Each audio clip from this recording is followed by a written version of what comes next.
Welcome to Trading Lounge and the US indices for Tuesday, June 7. We'll be looking at the bull market and the bear market, of course, and let's go in and have a look at the bear market first today, shall we? So that's on a intraday chart here, and this particular count here, I can't take credit for it. So this is like looking at wave 1 here and 2 here, and then wave 1 here and 2 here, and then going down. So it's really the third of the third of the third of the third. So it's like a massive bear market. So that's come from Elliott Wave International, and it's a possibility, and they do a reasonable job. Nobody in Elliott gets it right all the time, but I just like to take a balanced view and look at these things, you know, and share them, because let's face it, we're all in the same boat, aren't we? We're all in the sort of the trading boat, the Elliott boat, and so on. So I think it's healthy to talk about things. So yeah, so this is quite a bearish count. There are other bearish counts that I can see as well, that I haven't gotten from anybody else, but just simply like an A wave, a B wave, and a C wave to make an A wave here, a bigger B wave to come over here, and then a C wave down here. That would just be logical, you know, at that point, you know. But this count here with 1 and 2 and 1 and 2 here, and this would be the A wave here, the B wave here, and then we're going up for 5 waves. Now, one of the questions here is that really on the SPX, the cash market, we had a new high here. Not much, but we had a high, and on the NASDAQ we've got a high. We just didn't get the high here. So do we call that high in here? That's the thing, as 1 and 2 and 3 and 4 and 5. So that's a little bit sort of questionable, really. It's possible that all of this here could just be some sort of wave 4 coming into play here as well. So some sort of, you know, something or rather in some triangle or something or other, and then we have another little pop to the upside to finish that off, and then we you know, put this wave 5 over here. So I'm aware of that situation, and I don't think it's the case because of what I see with stocks. So if I could just briefly bring across, as I did yesterday, we've got Apple here, and now we've got a nice A, B wave here. It still could be a wave 4 here, I guess, but we're looking for this to move a little bit lower. Then we have, I'm just grabbing 3 off the top stocks I did this morning. So Nvidia here, the A wave, the B wave. So this is where we kind of are. We're in the A, the B, and going down into the C wave here. And this is Amazon. Even though they had their 20 split, it's just still the same pattern with wave 1 up here, an A wave, a B wave, and coming down for a C wave. You know, that may or may not be the case. We're just seeing if that's going to be, you know, to be it there. And the banks are in the same situation as well. This is just JP here with wave 1 up here, an A wave, a B wave, and coming down for that. So that's what I've been, you know, this is what I've been working through. And is it right? Is it wrong?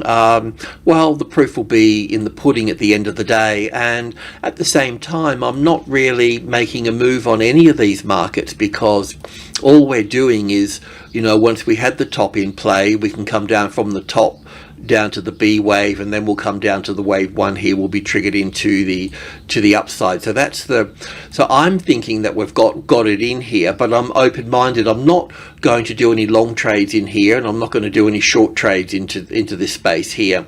I want this to finish off in this case. But even so, apart from that, let's just assume that this wave 5 here for a moment, if we get another one up here, well, then we'll have to rinse and repeat and go through it again. But let's just assume for a moment that this is the top of wave C of 2. And we've got this bear market of an A and a B and a C wave here. Well, then what we really need to do is we need, from this top here, we would need to have a nice 5 waves down here. Or we could look at it from the low to the high here, and say, well, this is the 50-60%, you'll just need to double check that, the 61.8. I mean, this is a big number here. If this became the resistance over here, then we'd be bearish at that point and we'll need to be short. Okay, that's kind of, let's just call the 4,000 here as the line in the sand. If that became the retested resistance, well then of course we'll be on the short side at that point. I don't mind being long or short. You know, I'm here to make money. I'm not here to do anything else. So yeah, so that's the bearish side, but we need, at the bullish side and the bearish side, need evidence to move into terms of trading, and that's what we're waiting for. We knew that we were coming up here. We didn't want to chase the top here and get involved in any of that, and we were waiting for the rollover. It's rolling over. We're talking about it. We get a few little things right, a few little things wrong. The NASDAQ has got a better little move to the upside. We've got wave 1 and 2 here, 3, 4 and 5 here for wave 1, so we've got that high here. We've got a clearer A, B, and then we're looking for the C wave here.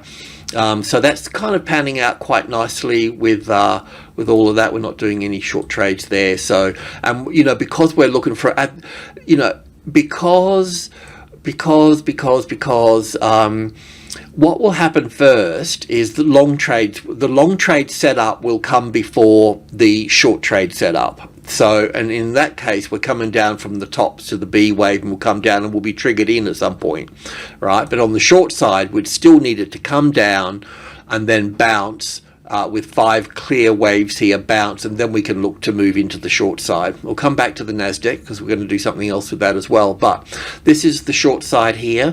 We still don't have any evidence of if it's going to be bearish or bullish at this stage, so we'll just stay with it. But that could be wave 1 here and 2 here, and we're going into the 3rd wave here and the 4th and the 5th. If we do get a nice clear 5 waves down from this high here, then we can just look at the ABC correction over here.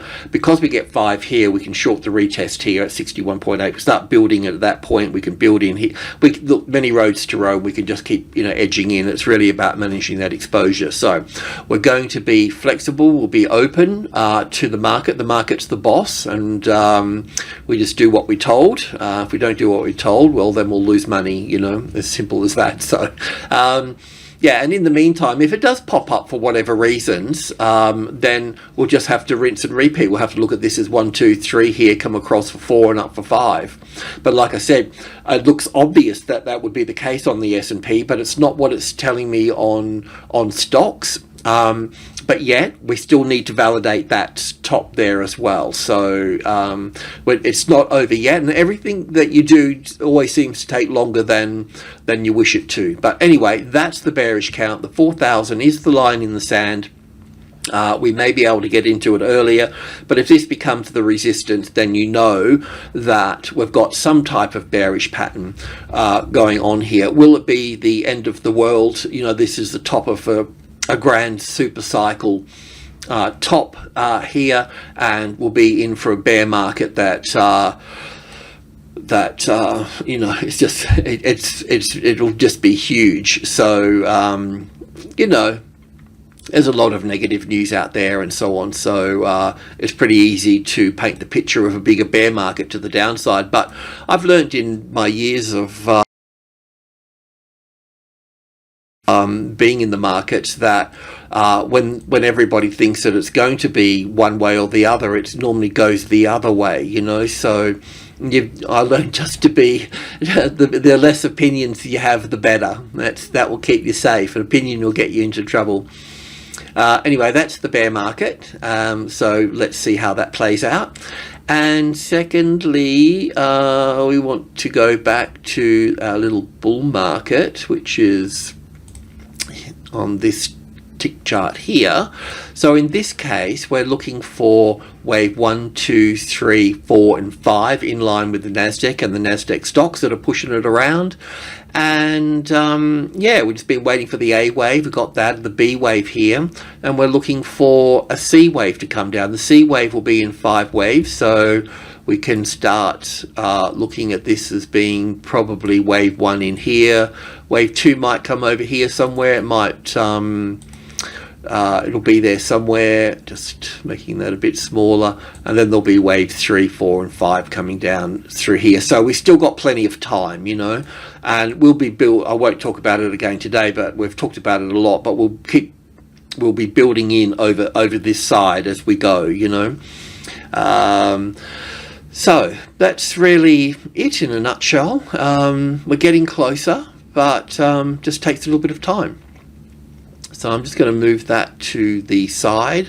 And with the NASDAQ here, yeah, so the count coming to the upside here, if I just bring in a bit more data, it's the same story. We can look at this as an A wave, a B wave, and a C wave here.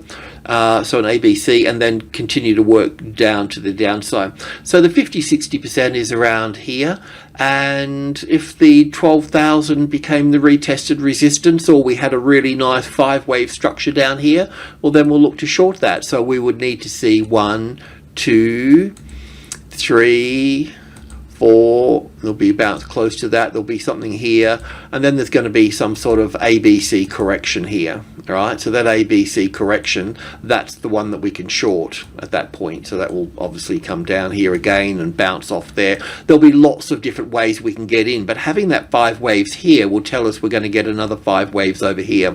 That's the beauty of that. We're not going to miss anything if it's going to come down to here, because we'll get it back over here anyway. This level through here, whatever that is, 12.5, 5 being the second strongest number, that's going to be retested. And that's where that's where we start to move in over this side. It's pointless shorting down here somewhere, because, you know, you're just going to get caned, you know. So, yeah, so we don't need to chase the market in that sense. We just need to be a bit mature about it and allow it to fall into place. So that's the bearish side. The bullish side really is calling this in the low here, but it's quite difficult to call that five waves to finish that off. It looks like a nice A, B and C pattern here. So, you know, I hear them loud and clear. It's just that the stocks that are creating this pattern, some of them have got a situation like this, but those ones that have got it like this, that's actually a 4th wave and a 5th wave here. So most of the stocks have actually got a nice 5-wave structure down here. So it's kind of easier for me to look at this as 1, 2, 3, 4, 5 here, and then the ABC pulling back. But whatever's going to happen, we just still need the evidence. And, you know, we've been waiting for this top to roll over, and we still don't even know if we're going to pull down here just yet. I believe that we will, but, you know, we could pop up to here first, you know. And if we do pop up to there first, then that's kind of good too, because this will be a classic trading levels pattern here. This will all be the arrival, and then we'll end up seeing the first high above the level, and then we'll see the ABC pattern at that point.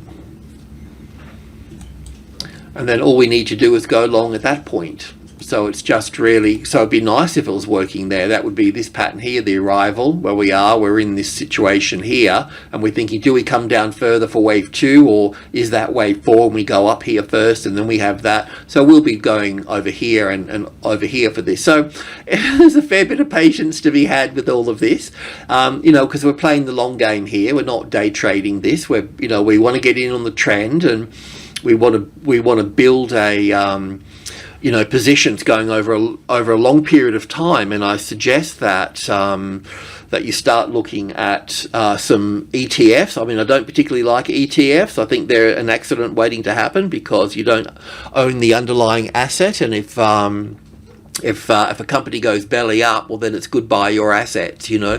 You don't own the shares or anything like that. It's a little bit, you know, it's a little bit like everything else that's blown up over the years, you know. But anyway, that's another story. But they should be okay for a bullish run anyway. At least it's just in a bear, you know, if we do get the really big bear market, then, you know, you don't want to be in any ETFs at that point. You know, you want to steer away from those companies, because you just don't know what their leverage is out there. You know, I mean, if Lehman's can go down, you know, they're all cowboys up at the top there. Really, you know, everybody's in the same boat to a point. But as Goldman Sachs says, you know, if there's a fire, it's the first one out the door, isn't it? So it's a ruthless world.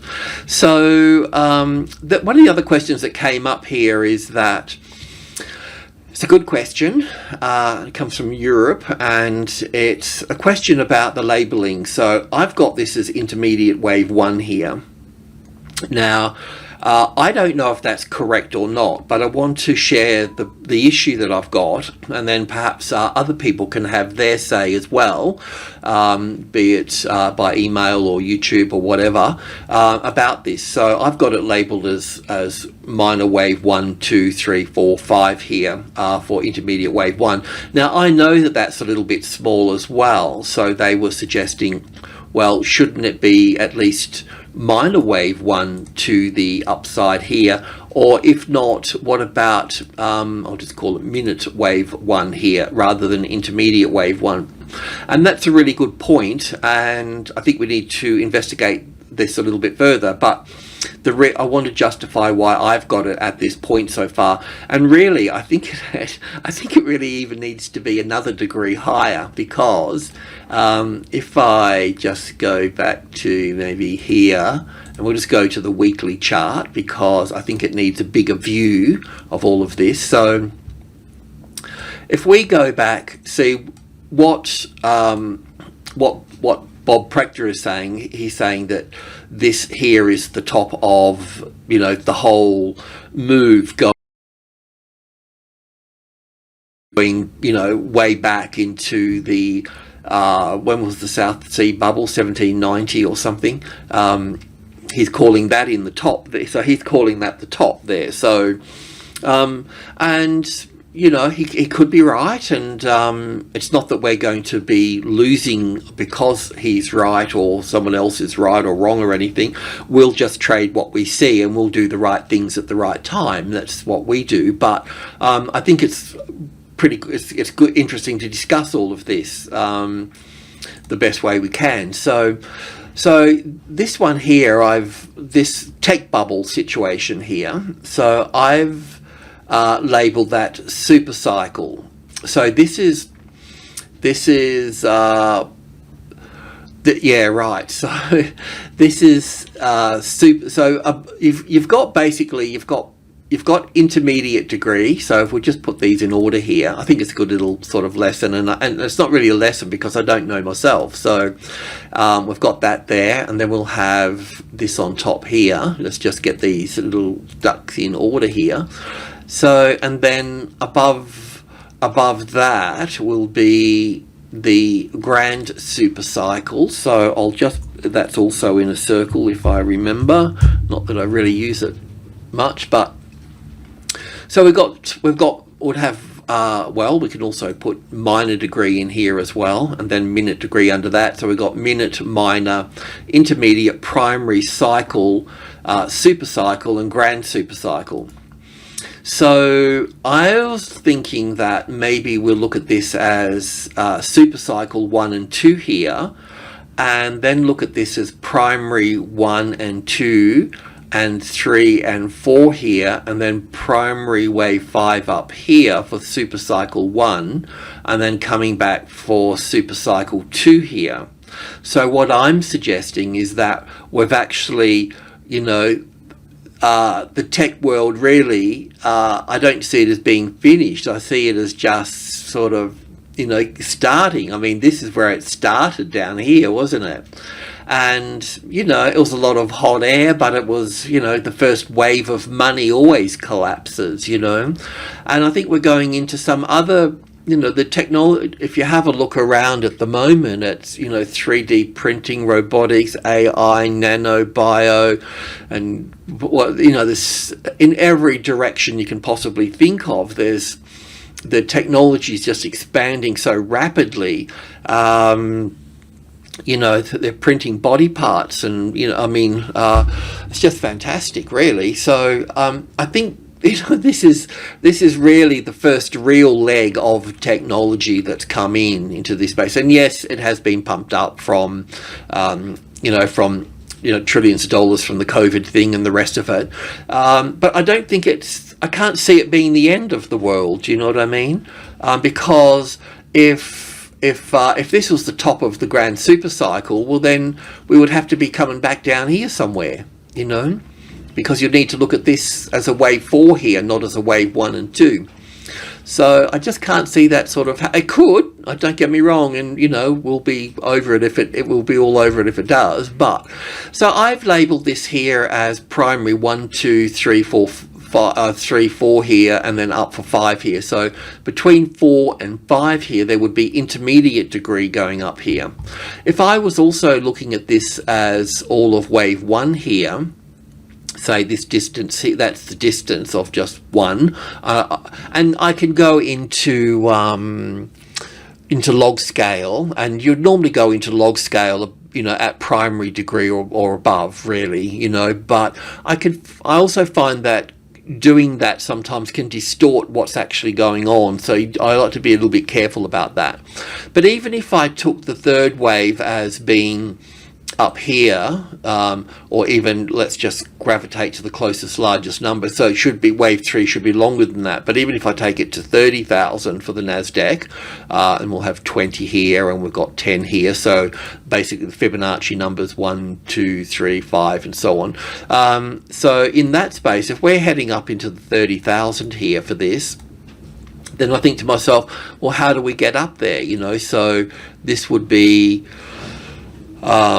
wave 3 is going to be the longest, like it was here. This is all of wave 1 here and 2 here, and then wave 3 is all the way through here for wave 4, and then wave 5 up here. So it's kind of got the right look and feel about it in a way. So we would need to look at copying this here as wave 3 here, wave 4 here somewhere, and wave 5 up here somewhere, taking us up in. So we've got to go from here to 30,000 in 5 waves.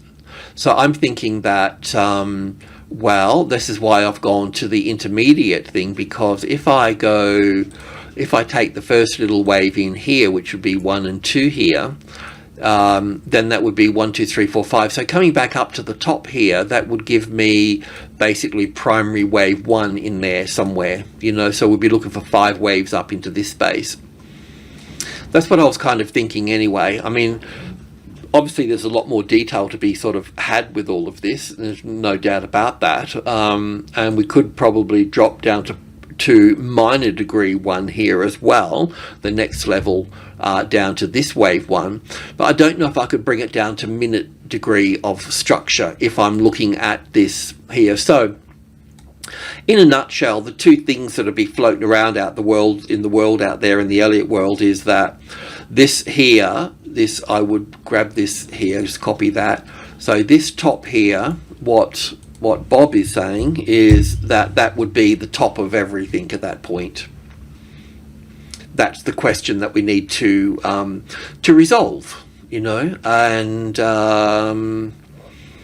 Bob does a great job, doesn't always get it right, but who does, you know? He's been a great flag carrier for Elliott Wave. It doesn't mean, you know, Bob does a pretty good job and Steve at Elliott Wave does a pretty good job. You know, these companies are like football teams. Everybody's changing jerseys all the time, you know. So does it mean that all the other work that they do, you know, the other people, do they follow this count?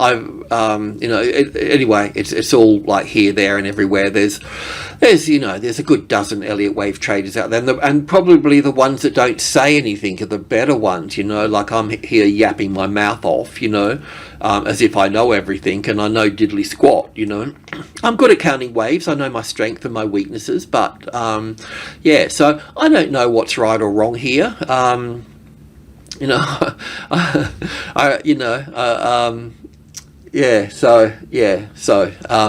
but many people have predicted tops all the way up through here, by the way. So you know, so we'll see where we go. We'll see where we go from here. But so it's a very interesting situation going on here with all of this, but yeah, so anyway, I've labeled this here as wave 1 here because I'm thinking we need 5 waves to get up to the old top here, and then we'll have some sort of pullback, and then we could work up further than, you know, at that point. But I don't so coming to the question about is my labeling right, I really don't know, and if anybody's got any ideas, that would be fantastic. And yeah, but I'm labeling that at this stage as an intermediate wave 1, but I could certainly put it as a minor wave 1 as well. But sometimes when markets start off, you know, the first little wave, sometimes it's the first little wave that comes in is really quite the large one, even though it's quite small compared to like a third wave that comes in, you know. But anyway, I could be wrong, but I think also it doesn't kind of matter as well. What kind of matters really is getting the perspective right and being able to count to 5 and the corrective patterns correctly and those sorts of things. But it's always nice to have these bigger picture things right, that's for sure. So anyway, that question's on the table. If anybody's got any answers of what that labeling should be, not so much that is this the top or is this a fourth wave and all this sort of stuff, but just about the degree of labeling anyway. Alrighty, so that's that out of the way, and just to go back to in fact, we'll just go over to the Russell now, I think. So the Russell causes a little bit of an issue for me. I haven't really had time to sort it out. I think I could look at it in a couple of different ways. One is that we've got wave 1 and 2 here, and then we've got 1, 2, 3, 4, 5 here for 1 and 2 here, and then also 1 and 2 here. It's either that, or if this market drops here, then we will need to, if this market drops down here further, somewhere down here, then I'll need to look at this as the A wave, the B wave, and the C wave here.